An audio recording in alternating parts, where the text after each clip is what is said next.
Bismillahirrahmanirrahim. Assalamualaikum warahmatullahi wabarakatuh. Alhamdulillahirrahmanirrahim. Salatu wassalam ala rasulillah Muhammad sallallahu alaihi wasallam wa ala alihi washabi ajmin amma ba'. Bersama saya Denis Wendar, guru mata pelajaran Pendidikan Agama Islam dan Budi Pekerti di SMA Negeri 2 Garut. Yang mana pada pekan ini saya akan menyampaikan suatu materi tentang pernikahan dalam Islam atau indahnya membangun mahligai rumah tangga.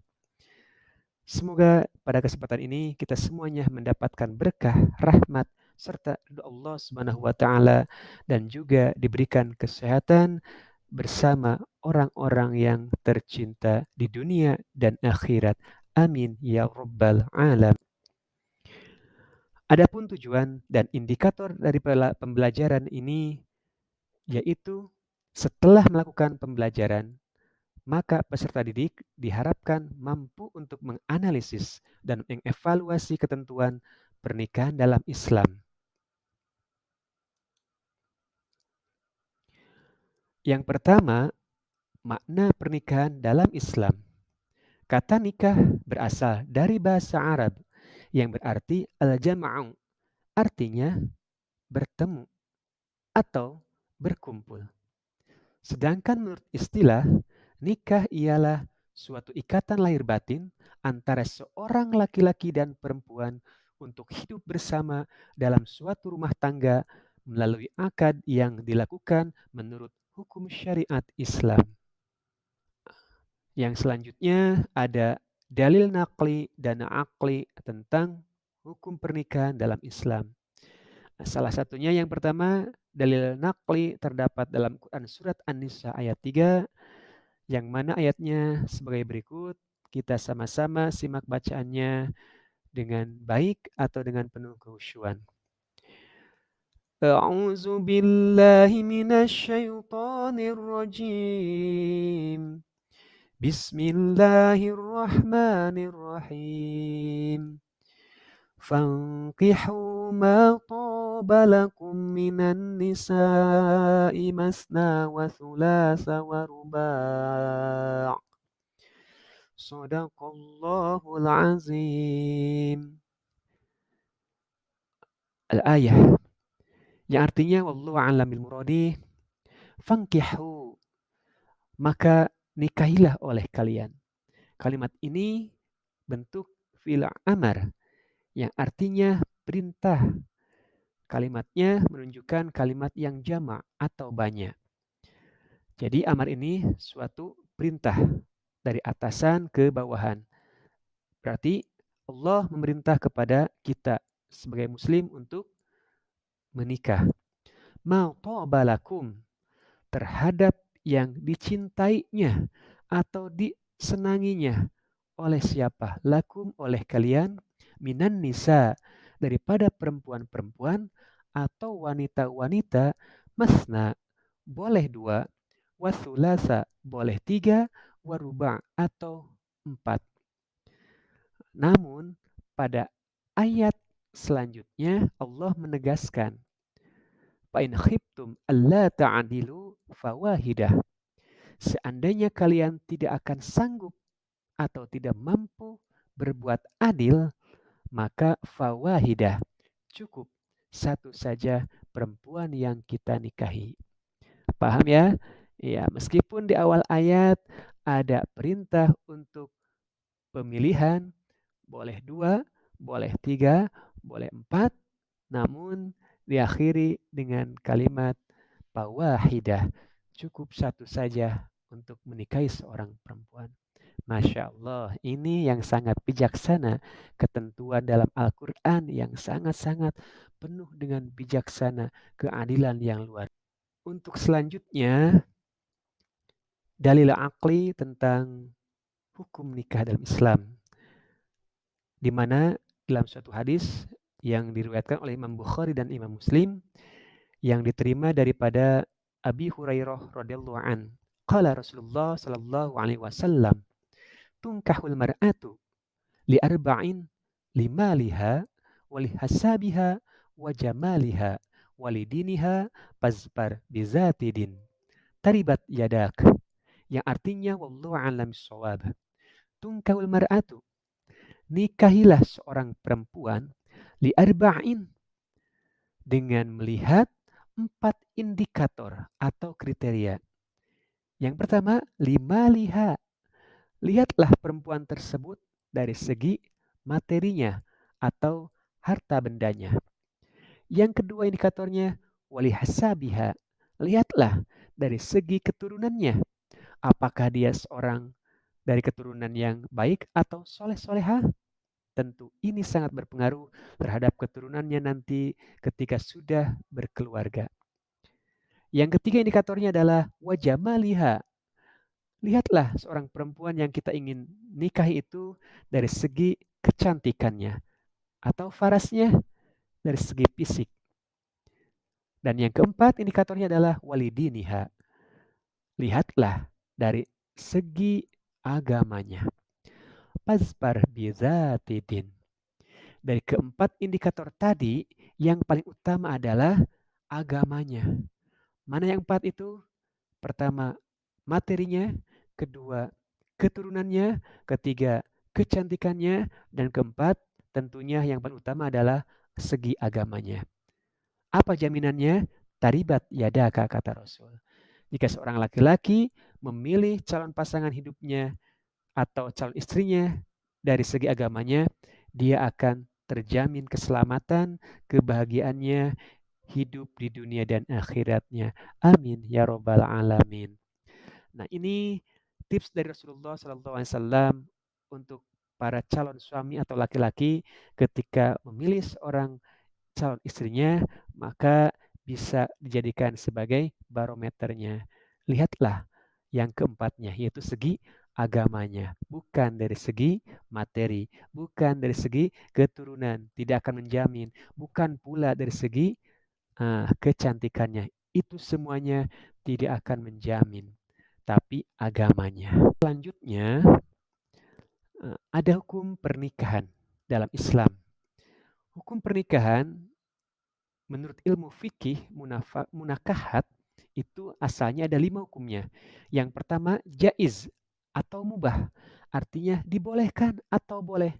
Siapapun orang yang mau menikah atau keinginan untuk menikah, silahkan, sah saja.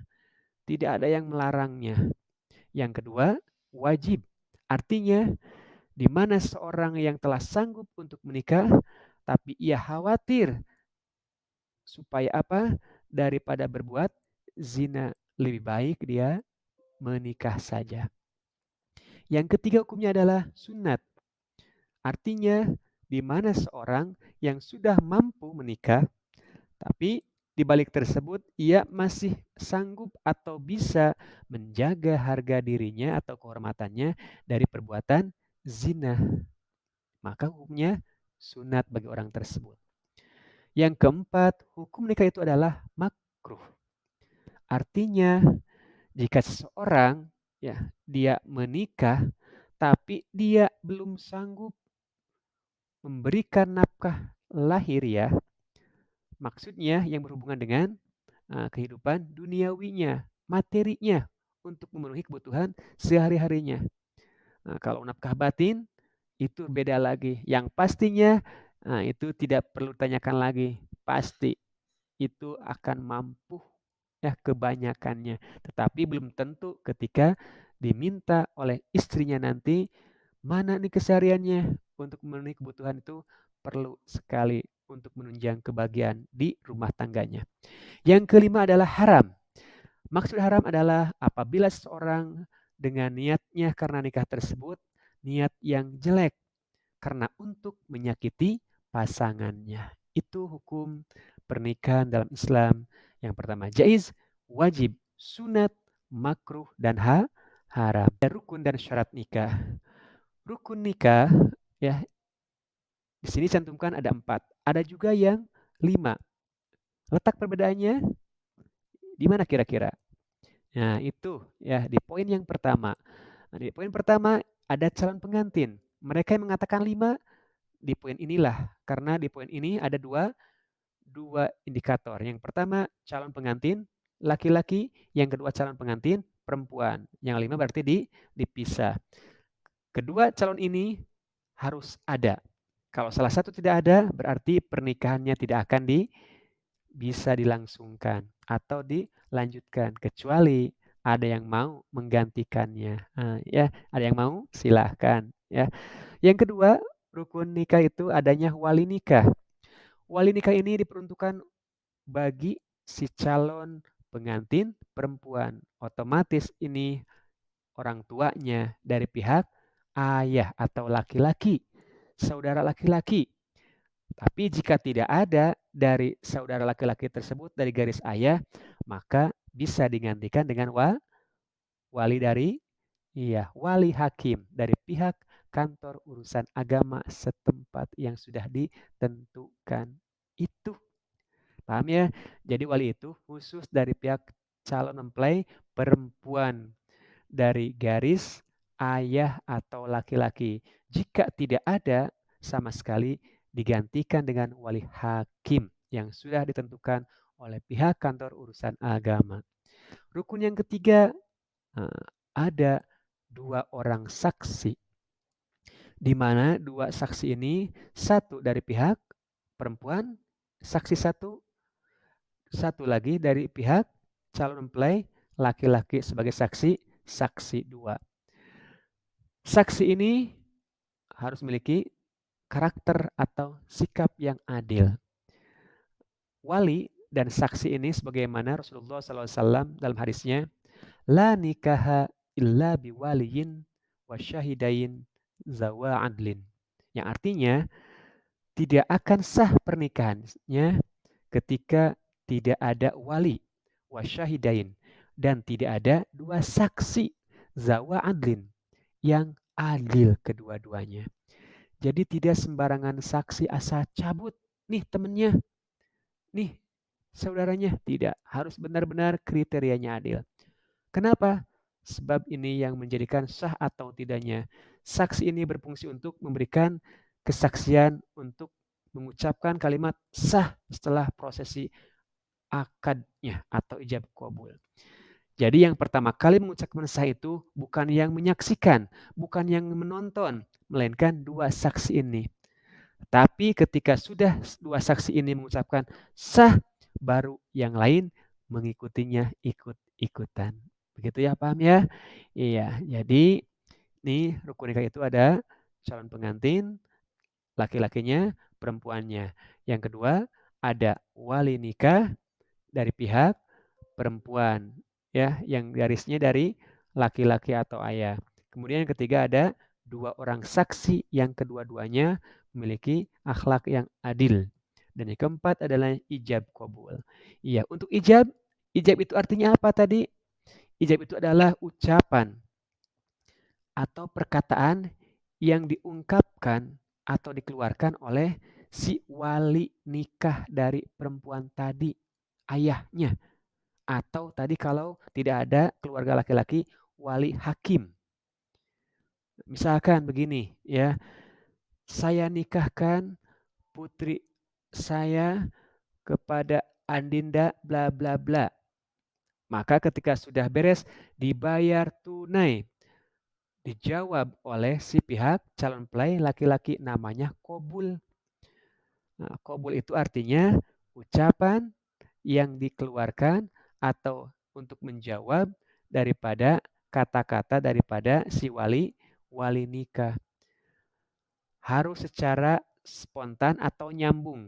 Istilah fikihnya adalah ittisal. Tidak boleh terputus atau tidak boleh ada jeda. Harus nyambung. Makanya nih calon laki-laki atau calon suami, perhatikan jangan sampai kalian itu loading ya. Harus connect langsung, jaringannya kuat. Nah, Bapak akan menayangkan sebuah video atau tayangan tentang prosesi ijab kabul. Silakan kalian simak dengan baik-baik supaya tidak salah persepsi atau dapat dipahami. Ya, silakan tayangannya berikut ini.